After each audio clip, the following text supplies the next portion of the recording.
அதாவது கோபத்தை அடக்கிறதுக்காக சிலர் சாப்பிடுவாங்க. அதாவது ரொம்ப கோவப்படுறவங்க, அவங்களுக்கு அடிக்கடி கோபம் சார்ந்த எண்ணங்கள், சிந்தனைகள்லாம், யோசனைகள்லாம் அதில் நிறைய கோபம் இருக்கும். அவங்களுடைய எண்ணங்கள்லேயும், யோசனைகள்லேயும், சிந்தனைகள்லேயும், பேச்சுலேயும் நிறைய கோபம் இருக்கும்.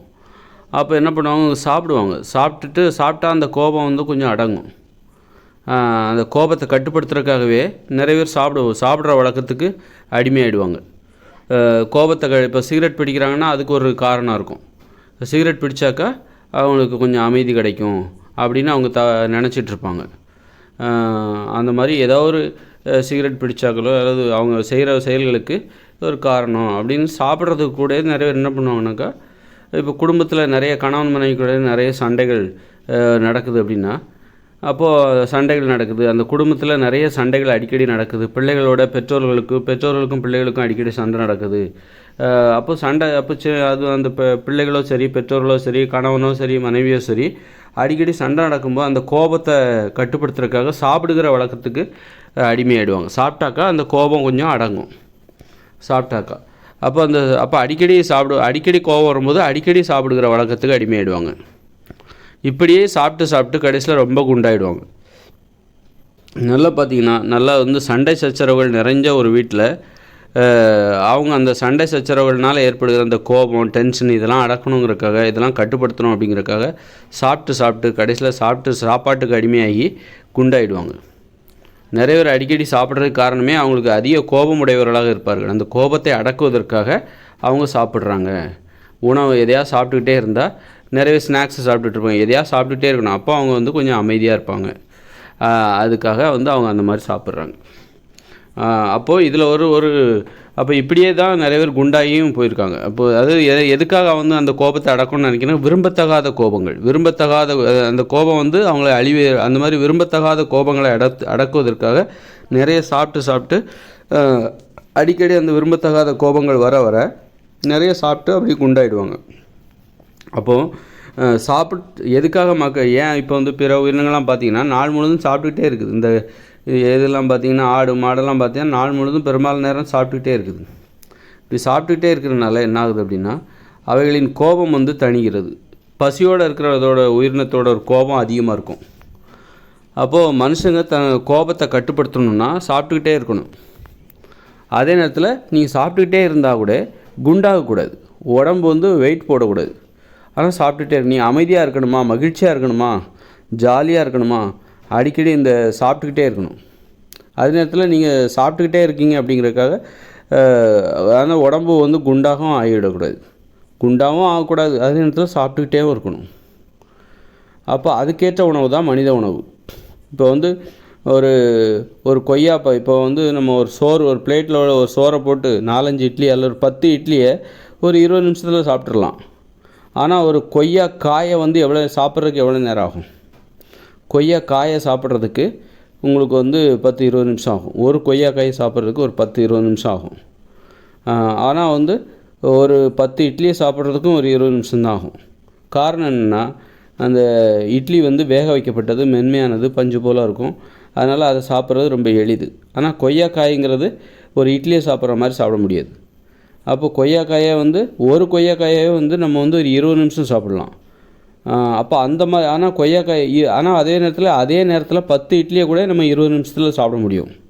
இந்த 10 இட்லி சாப்பிட்டாக்கா உங்கள் உடம்பு வெயிட் போடும். ஆனால் ஒரு கொய்யா காயை சாப்பிட்றீங்கன்னு வச்சுக்கோங்க, ஒரு 20 நிமிஷமாக சாப்பிட்ற கொய்யா பழம், கொய்யாக்காய் வச்சுக்கோங்க, ஒரு 20 நிமிஷமாக நீங்கள் சாப்பிட்றீங்க.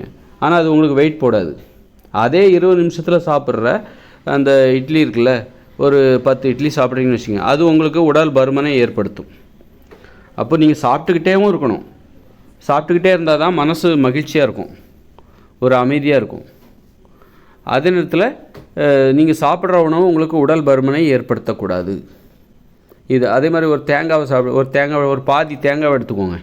தினமும் ஒரு பாதி தேங்காவை மெதுவாக சாப்பிடுங்க, அவசரப்படாதீங்க. நல்லா மென்று அரைச்சி சவுச்சி நல்லா விழுங்கணும். அப்போது ஒரு பாதி தேங்காவை சாப்பிட்றதுக்கு ஒரு அரை மணி நேரம் நமக்கு தேவைப்படும். அரை மணி நேரம் 20 நிமிஷம் தேவைப்படும்.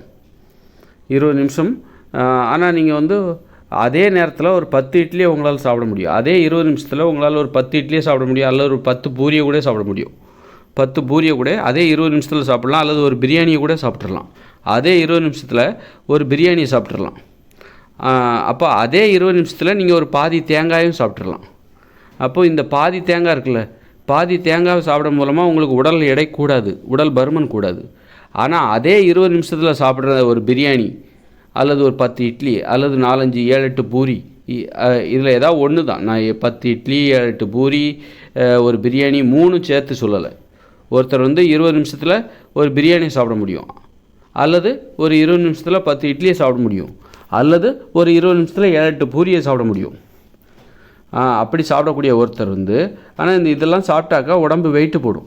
நீங்கள் ஒரு பிரியாணி சாப்பிட்டாலும் சரி, 20 நிமிஷத்தில் நீங்கள் சாப்பிடக்கூடிய ஒரு பிரியாணி, 20 நிமிஷத்தில் சாப்பிடக்கூடிய ஒரு 7, 8 பூரி, அல்லது 20 நிமிஷத்தில் சாப்பிடக்கூடிய ஒரு 10 இட்லி, இது சாப்பிட்டா உடம்பு பயங்கரமாக வெயிட்டு போடும், அதே 20 நிமிஷத்தில் நீங்கள் ஒரு பாதி தேங்காயை சாப்பிட்டீங்கன்னு வச்சுக்கோங்களேன், உங்களுக்கு வெயிட்டே போடாது,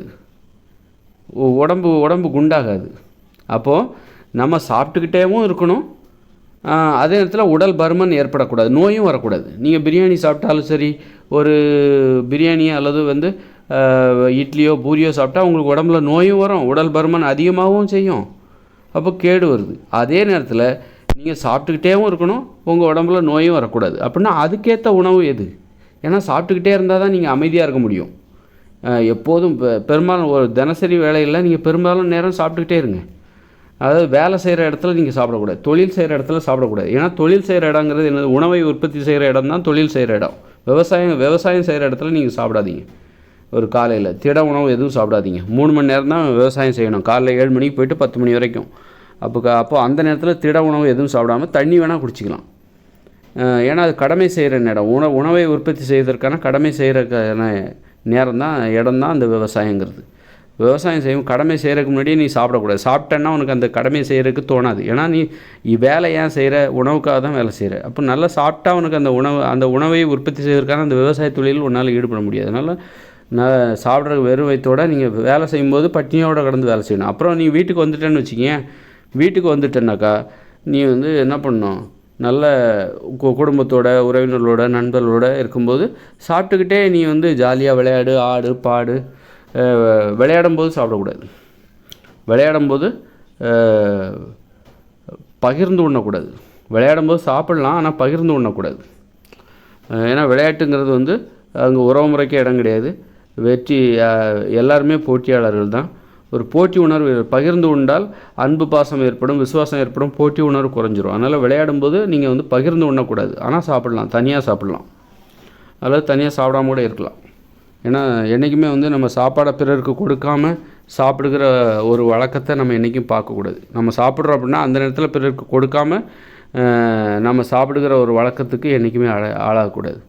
பிறருக்கு கொடுக்கணும், சாப்பிட்னாலே பிறருக்கு கொடுக்கணும். ஒன்றும் சாப்பிடாமல் இருக்கணும், இல்லை ஒரு இடத்துல இருக்கிற நீ சாப்பிட்ற அப்படின்னா பிறருக்கு கொடுக்கணும், இல்லைன்னா நீ சாப்பிடாமல் இருக்கணும். அதனால் விளையாடும்போது பிறருக்கு பகிர்ந்து கொடுக்கக்கூடாது அப்படிங்கிற அது ஒரு விதிமுறை கட்டாயமாக இருக்கும்போது நீ பிறருக்கு கொடுக்காமல் இருக்கிறது, நீயே சாப்பிடாமல் இருக்கிறது தான் ரொம்ப நல்லது.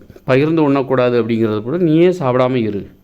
அதுதான் பட்னியோட விளையாடும்போது பட்னியோட வேலை பார்க்கலாம், விளையாடலாம் அப்படிங்கிறது தான் சரியான நடைமுறையாக இருக்கும்.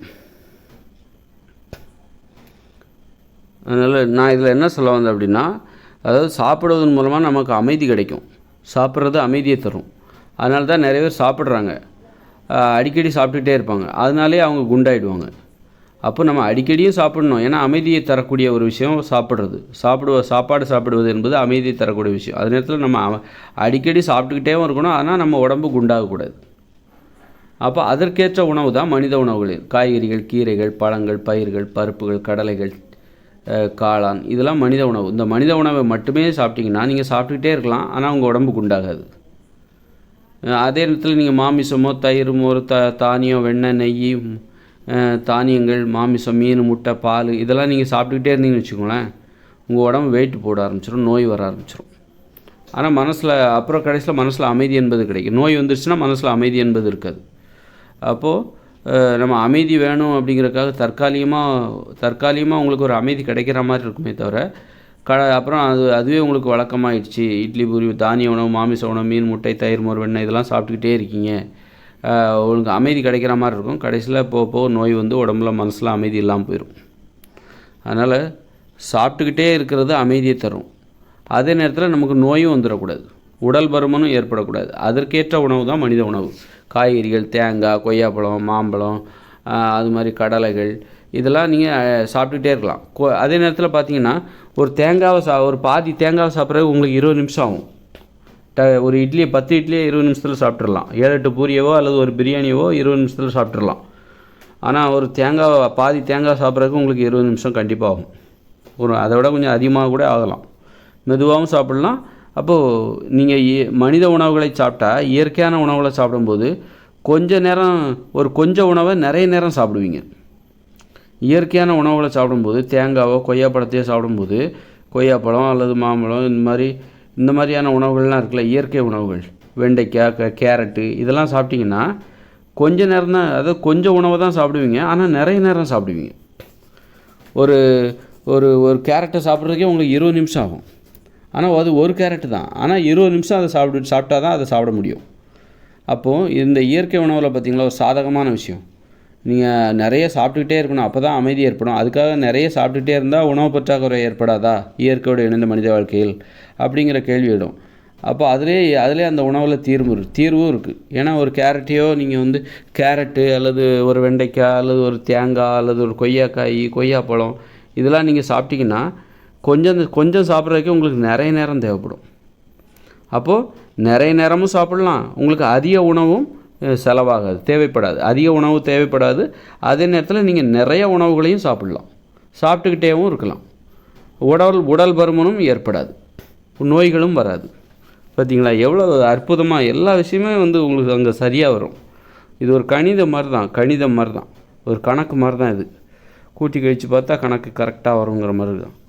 இப்போ பார்த்தா நீங்கள் நிறைய நேரம் சாப்பிடணும். அதே நேரத்தில் குறைவான உணவு தான் தேவைப்படும். குறைவான உணவு நிறைய நேரம் சாப்பிட போகிறீங்க, நிறைய நேரம் செலவழித்து சாப்பிட போகிறீங்க. அப்போது ஏன்னா சாப்பிட்டுக்கிட்டேவும் இருக்கணும். சாப்பிட்டுக்கிட்டே இருந்தால் தான் மனசில் அமைதி என்பது ஏற்படும். மகிழ்ச்சியாக இருப்பாங்க. சாப்பிட்டுக்கிட்டே இருக்கிறவங்க மகிழ்ச்சியாக இருப்பாங்க. அதுக்காக தான் நிறைய பேர் சாப்பிட்டுக்கிட்டே இருப்பாங்க. அந்த உண்மையை கண்டுபிடிச்சவங்க தான் சாப்பிட்டுக்கிட்டே இருப்பாங்க. கடைசியில் என்ன ஆகுது அப்படின்னா அவங்க உடல் பருமன் நோயும் வந்துடும். அப்போ அதில் என்ன தப்பு இருக்குன்னா அவங்க சாப்பிட்டுக்கிட்டே இருக்கணும், அவங்க சாப்பிட்டுக்கிட்டே இருந்தால் மகிழ்ச்சியாக இருக்கலாம், அமைதியாக இருக்கலாங்கிற உண்மையை கண்டுபிடிச்சாங்க. அதே நேரத்தில் எந்த உணவை சாப்பிட்ணுங்கிற உண்மையை அவங்க கண்டுபிடிக்கல. அவங்க என்ன பண்ணிட்டாங்க, இட்லி, பூரி, பொங்கல், தோசை, பிரியாணி, மீன், முட்டை, பால், தயிர், மோர், வெண்ணெய்னு இந்த உணவில் அவங்க சாப்பிட்டுக்கிட்டே இருக்க ஆரம்பிச்சிட்டாங்க. அதனால் என்ன ஆயிடுச்சுனாக்கா மகிழ்ச்சி என்பது இல்லாமல் போய் நோய் வர ஆரம்பிச்சிருச்சு, உடல் பருமன் வர ஆரம்பிச்சிருச்சு. மனசில் அமைதி கிடைப்பதற்கு பதிலாக அமைதியின்மை கிடைக்கிறது. அதனால் சாப்பிட்டுக்கிட்டே இருக்கணும், அதிக உணவும் தேவைப்படக்கூடாது, மகிழ்ச்சியாகவும் இருக்கணும், உடம்பு ஆரோக்கியமாக இருக்கணும், உடம்பு குண்டாகக்கூடாது. அப்படின்னா அதற்கேற்ற உணவுகள் தான் மனித உணவுகளை மட்டுமே நீங்கள் குறைவான உணவை அதிக நேரம் செலவழித்து சாப்பிடுவீங்க. அப்போ நீங்கள் அதிக நேரமும் சாப்பிடுவீங்க, உங்களுக்கு குறைவான உணவு தான் செலவாகும். அதே நேரத்தில் மனசில் அமைதியும் கிடைக்கும், உடம்பில் ஆரோக்கியமும் கிடைக்கும்.